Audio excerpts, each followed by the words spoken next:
here. And we're going to share screen. Share. How about that?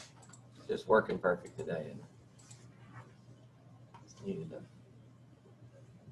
That not working perfect?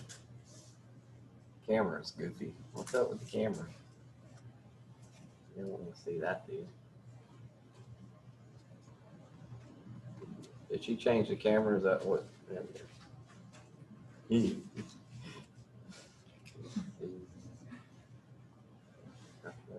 that why she couldn't get it to work? It's going the wrong way. What do y'all want to see? You want to see a wall? Or, wow, look at there. How about that? All right. So we got some familiar but not so familiar parasites today, but some of them you're gonna hit home with. You're gonna be exposed to them. Some of them you could be exposed to. So these are definitely in play when we talk about medically important parasites. You may not want to eat another bag of salad out of the grocery store next time. That's one source. I don't know if you're a big connoisseur of snails, but that would be another source if you like to eat snails a lot.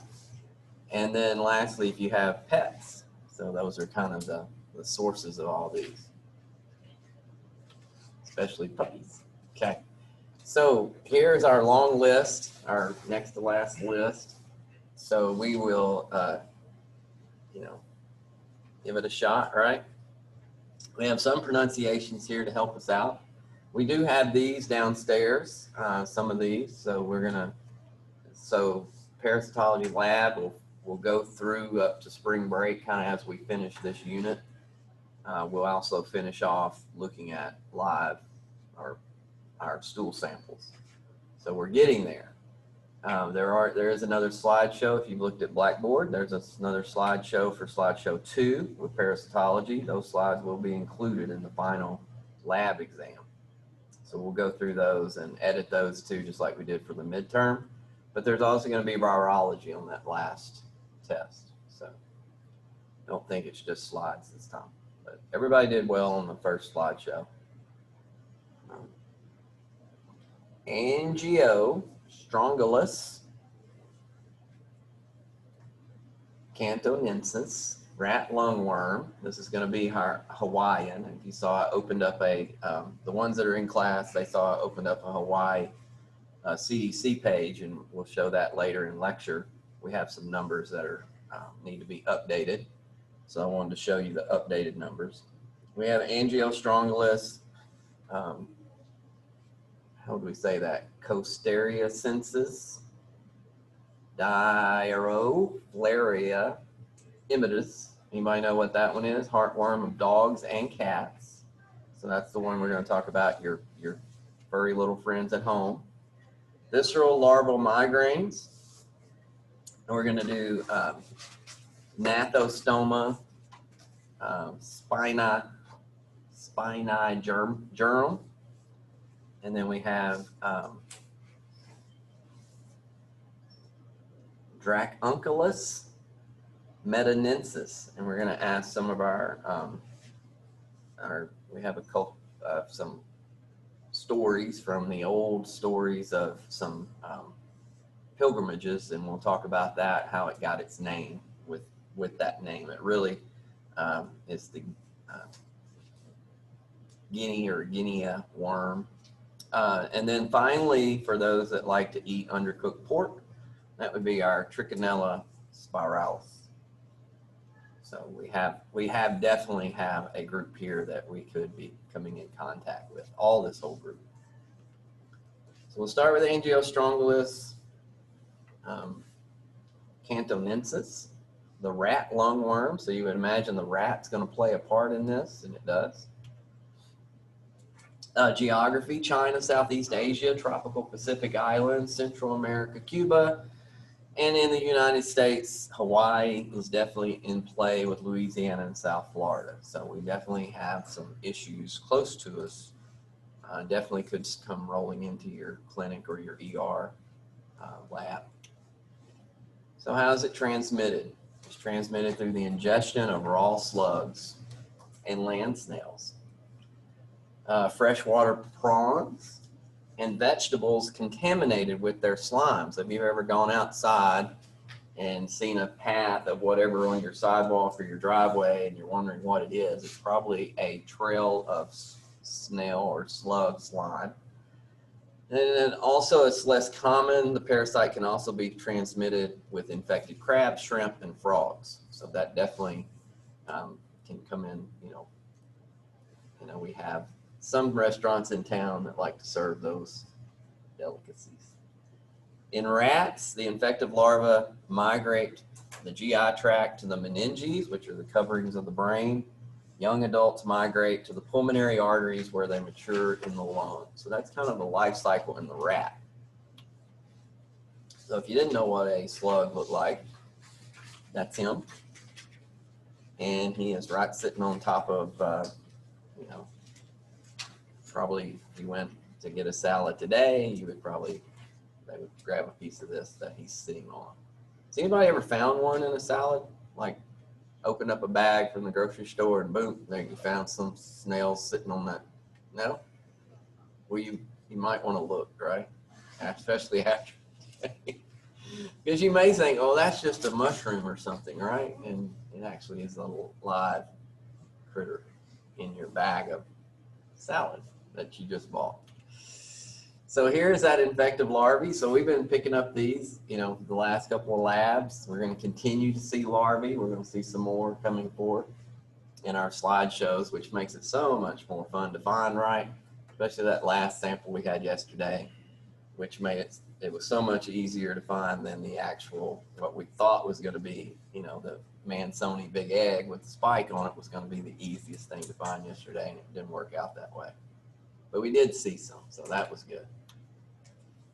The adult worm, of course, this is the larvae. So we have adult worms, and that adult worms has that copulatory bursa there, that evil-looking head on it with looks like he could grab hold of anything he wanted to and latch on and not get pulled away.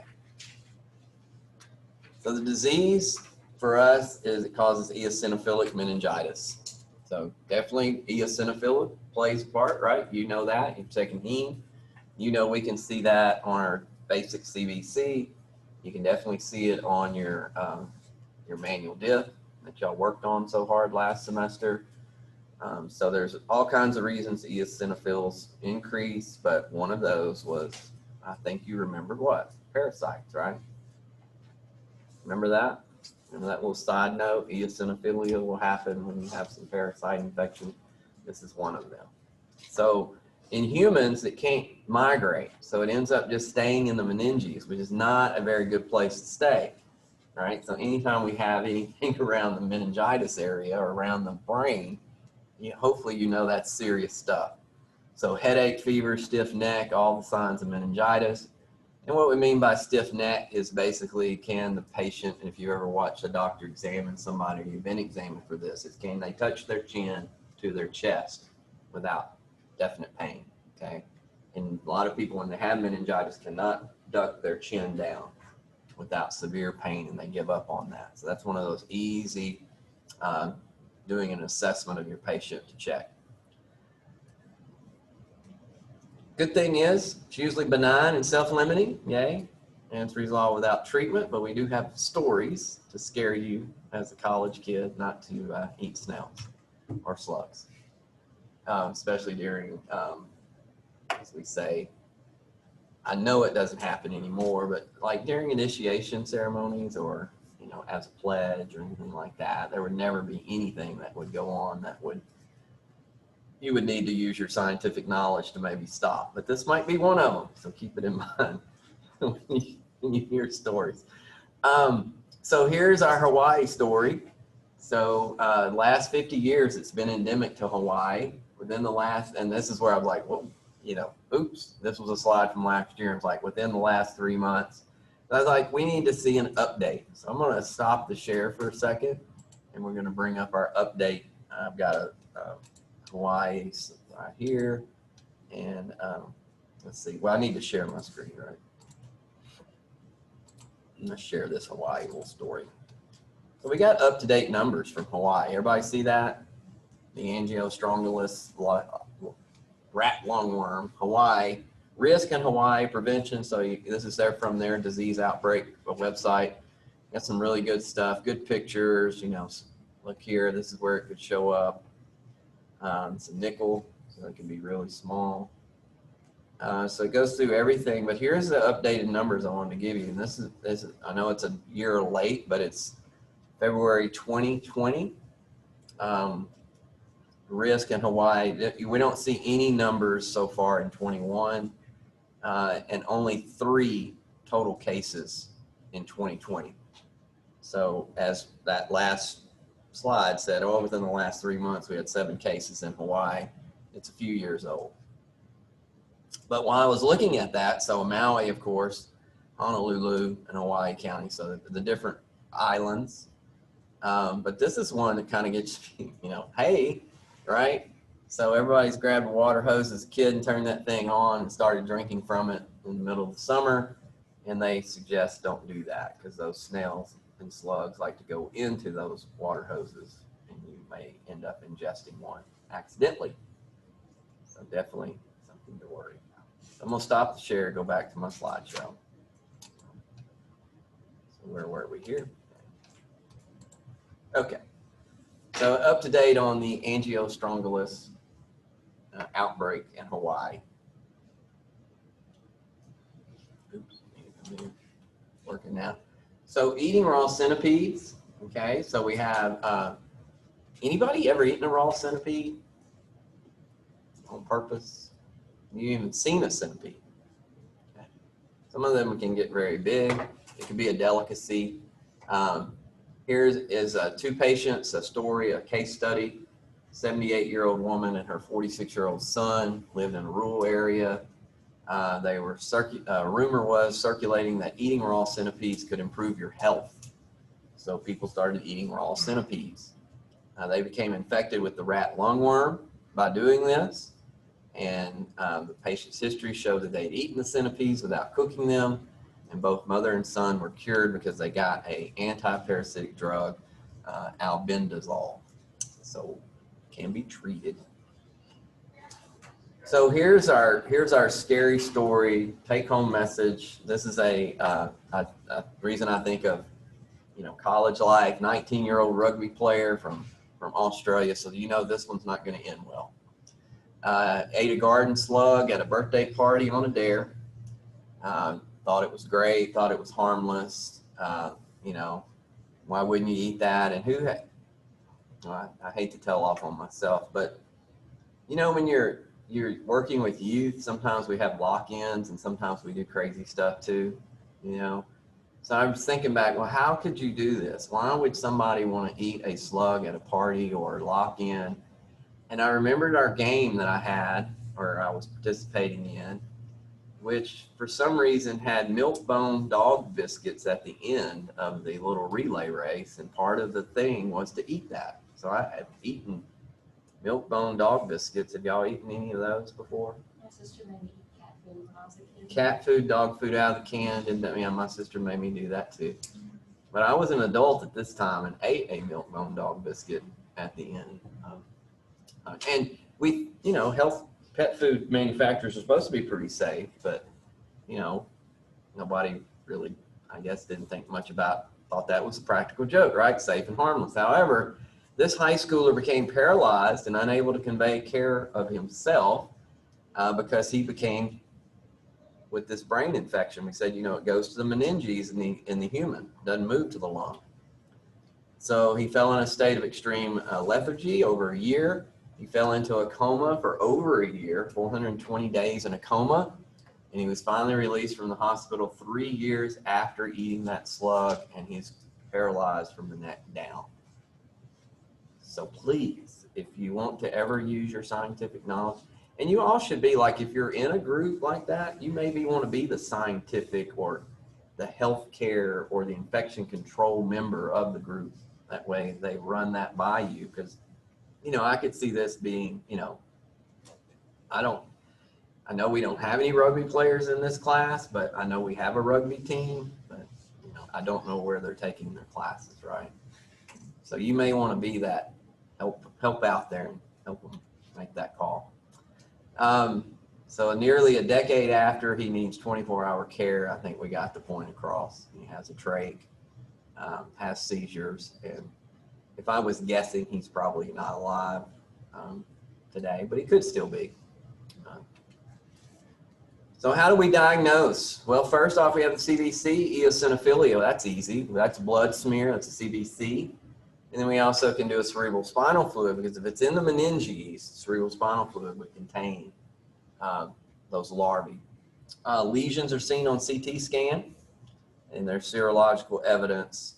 I'm sure you can, there's antibodies fighting against them.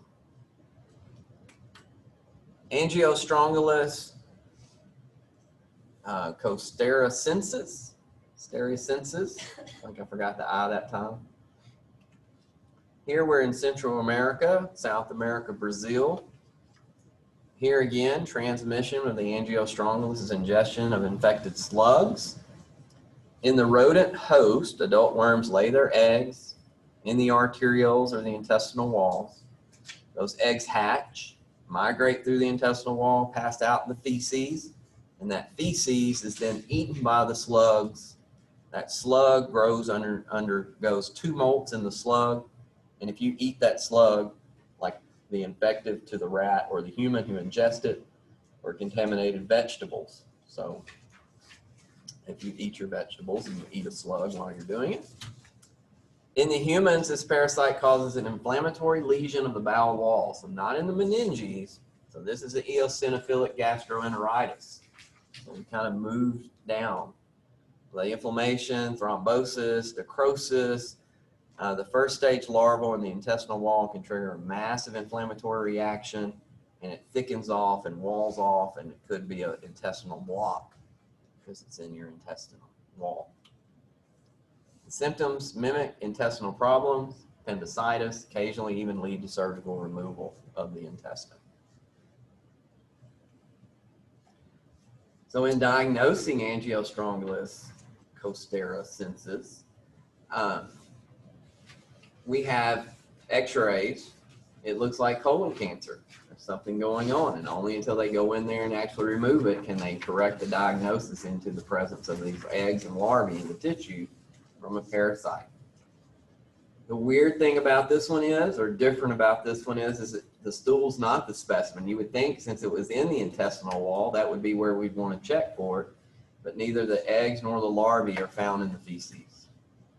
So they stay in the wall. So here's a larvae here inside the wall of the intestinal lining, walling off. So here's our CDC showing the rodent, showing the snail, slug, the bottom, and then showing you the processes of you eating the snail or the rodent eating the snail, and how that life cycle continues.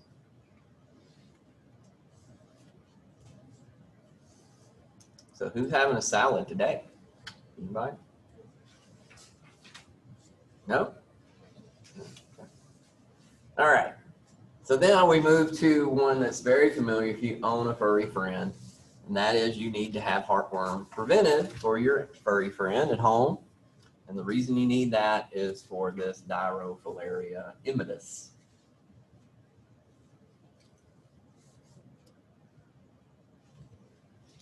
So worldwide zoonotic infection, and of course, if you didn't know, heartworm is spread by mosquito bites. So the mosquito in this area, as we know it's coming, come 8 o'clock on a June night, the mosquitoes basically run you into a house because they are so bad. In my neighborhood, they are.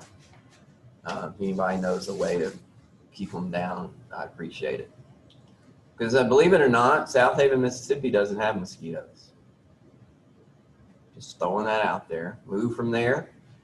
We had very few mosquitoes at night. It's really nice. You could go out and do stuff at night. That's why you could go to Snowden Grove and have a concert at night.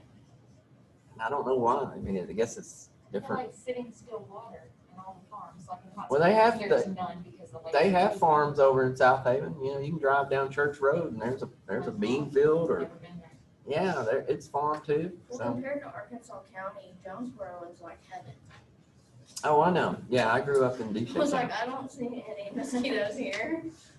Oh, okay. We're gonna have a party at my house this summer. Y'all can come over and we'll we'll see how long y'all can stay outside. Yes, so we know Southeast Arkansas is horrible too. I grew up with them, so I've had pets die of heartworm. I've had pets with heartworm that didn't die. I've had to treat them. So if you have any heartworm questions, I can tell you to once you put them on the preventive will actually help you treat your dogs. They become like case studies. So if your dog still becomes positive during the treatment, they will actually aid you in support of the medication for your vet to use. And you have to find that out sometimes. It's not always voluntary given to you. And it does help with the cost of treating your dog. My last lab I owned, he went through like 3 heartworm treatments and always came back with them later. But it's with the big dog, it's not as, you know, scary as putting them through the treatment as a small dog.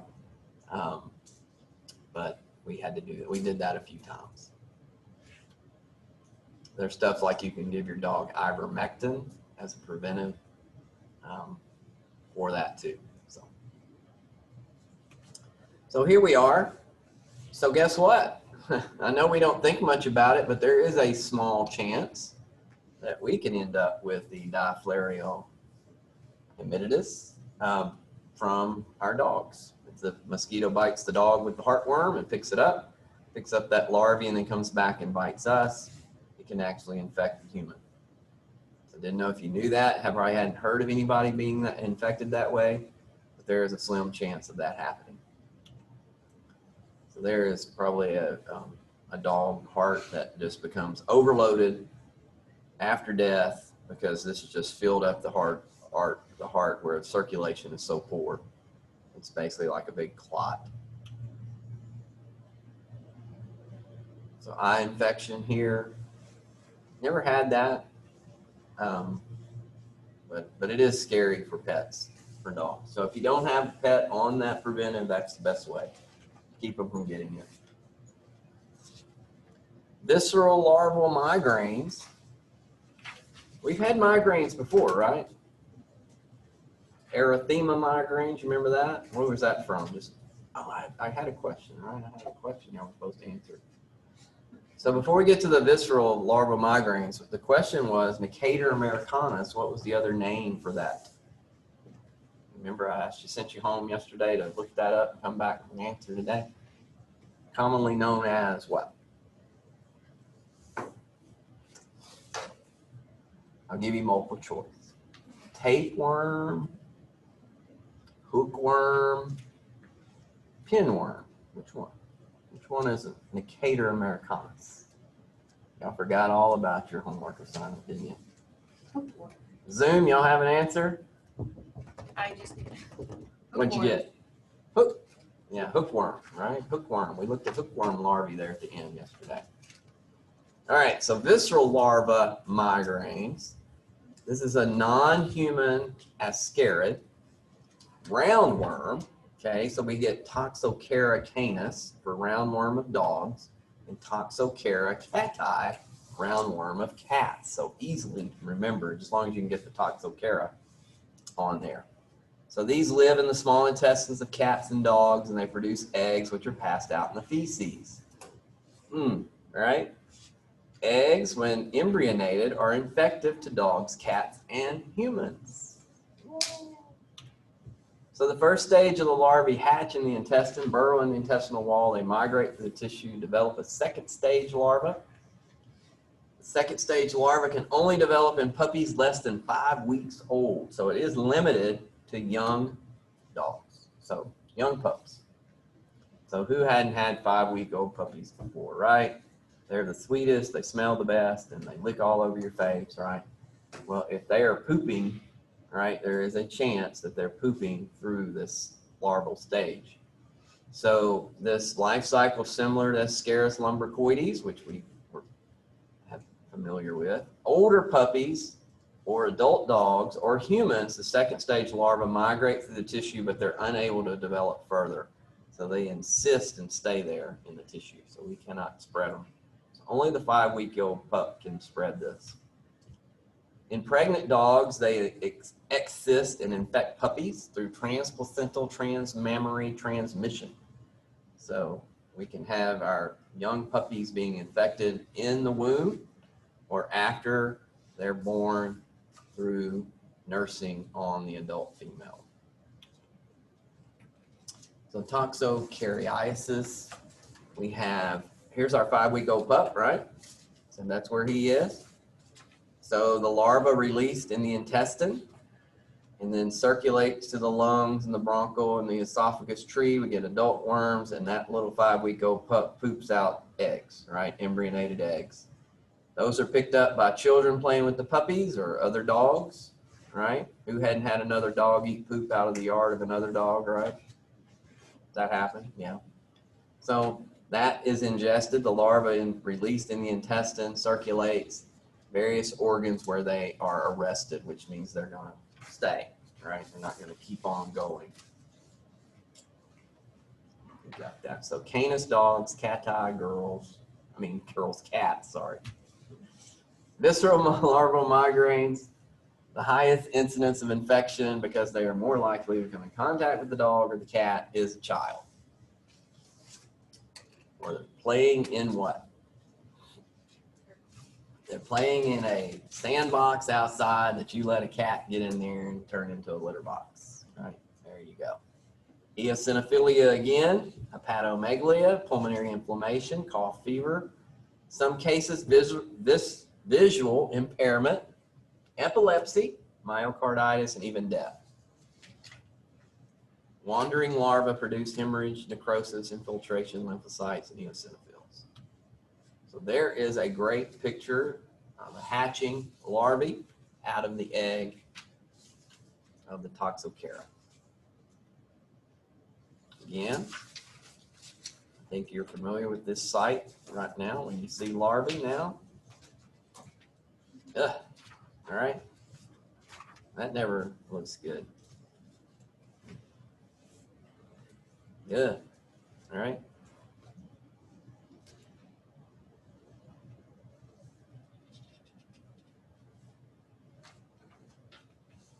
All right.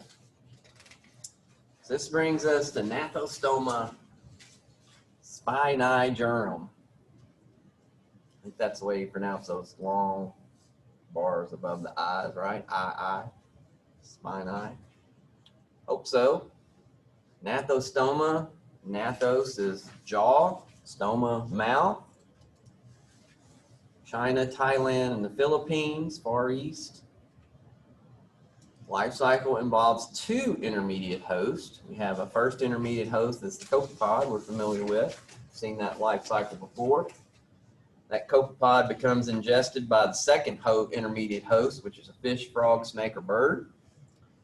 In the second intermediate host, the larval worms are found. Adult worms are found in the intestines of dogs and cats that do what? Eat these second intermediate hosts. So the adult worms, the dog, and the cat are the definitive host of the Gnathostoma spinaegerum. So eating undercooked fish, fowl, right? Frogs, snakes, again, we become contact too. It's one of these, looks like, to me, it looks like the character out of the Pixar movie. What's the name of that one? A Bug's Life? Bug's Life, yeah. It looks like whatever the big caterpillar guy was, right? So here we are again. You know, we have, here's our unembryonated egg in the water. The egg hatches, that larvae. Here's our copepod here, eaten by the fish, frog, or birds. Okay, other things become eating the bird, the fish, or the frog. And then here's our our host here, and then our accidental host up here is the human.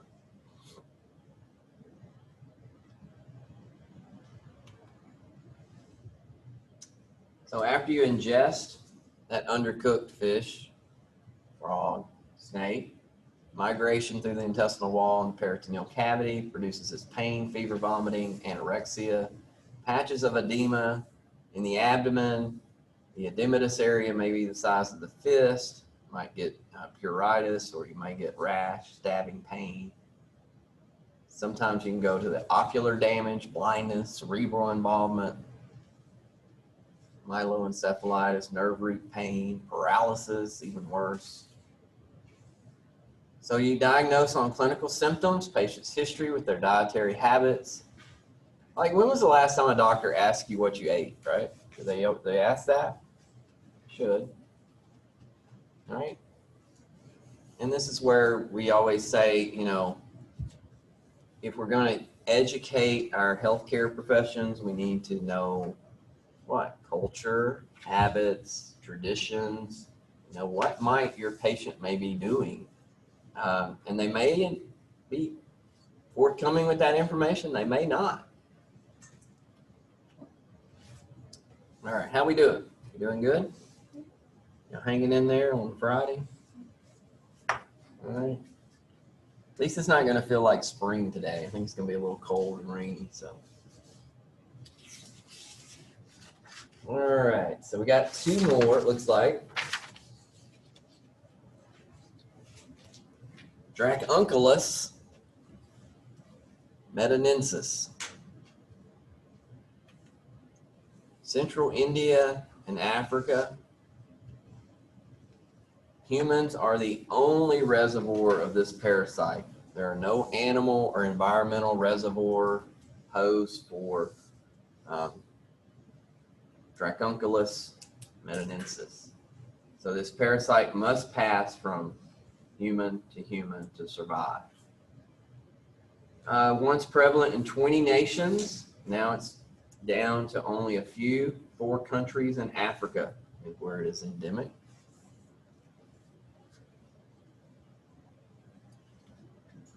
The guinea, is that guinea? Am I saying that right? Am I thinking guinea here? Or is that guinea worms?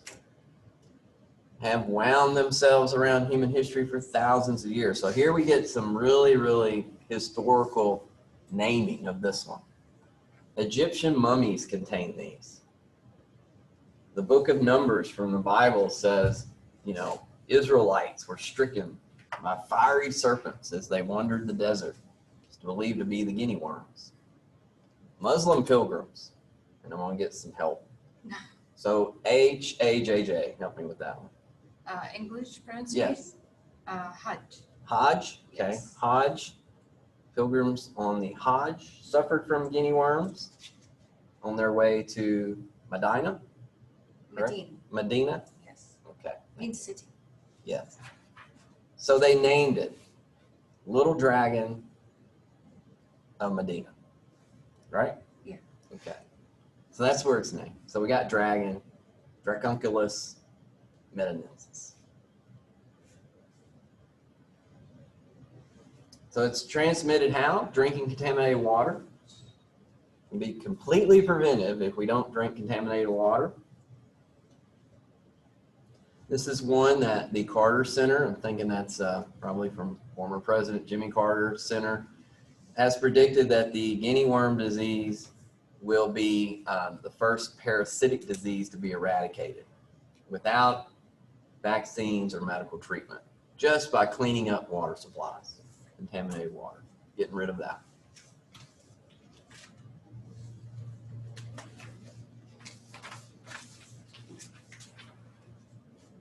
So I know we said it has to be human to human, right? Then all of a sudden we go from transmission is ingestion of the copepod.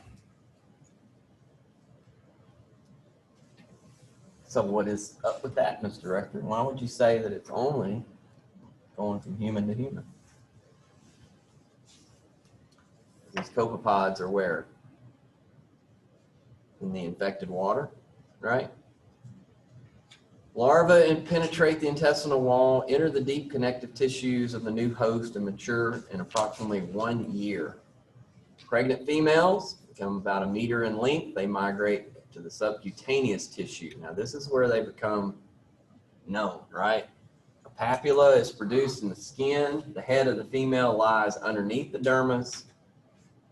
Vesicular and finally ulcerates, exposing the worm.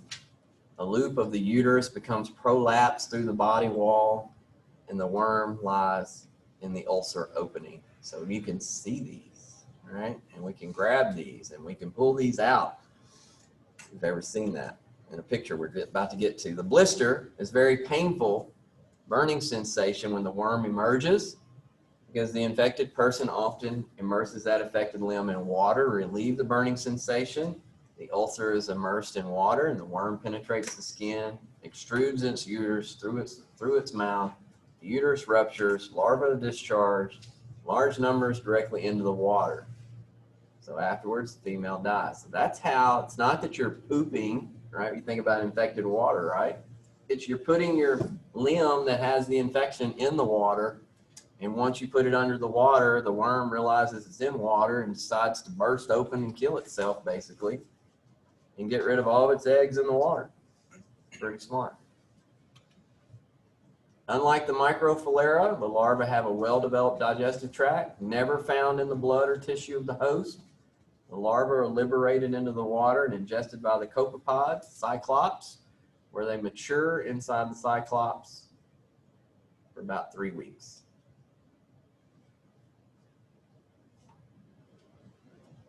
So here we are drinking infected water.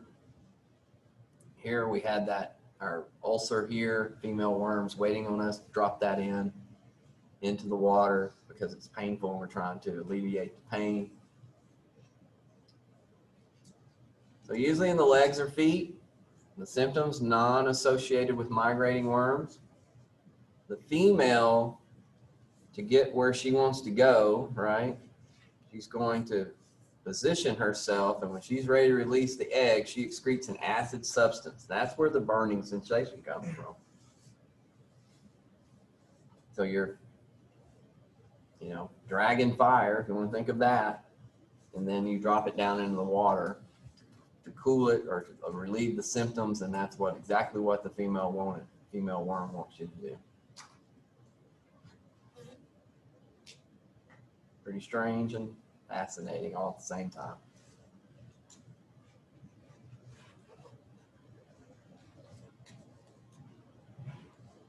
Okay, I've got a lot of descriptions there for your reading. There's no vaccine or medicine to treat it, so you have to extract it. So this is where you'll see somebody take a stick and start wrapping it around that worm and pulling it out of this ulcer in the limb. It's usually not fatal. The worm emergence could develop a secondary, of course, bacterial infection, such as tetanus and life-threatening. And here we go. So there is the ulcer on the bottom of a foot, and you can grab that with a stick and carefully remove that from the wound. And you will see those being done that way. So wrapping it out, pulling it out, carefully not to break it, right?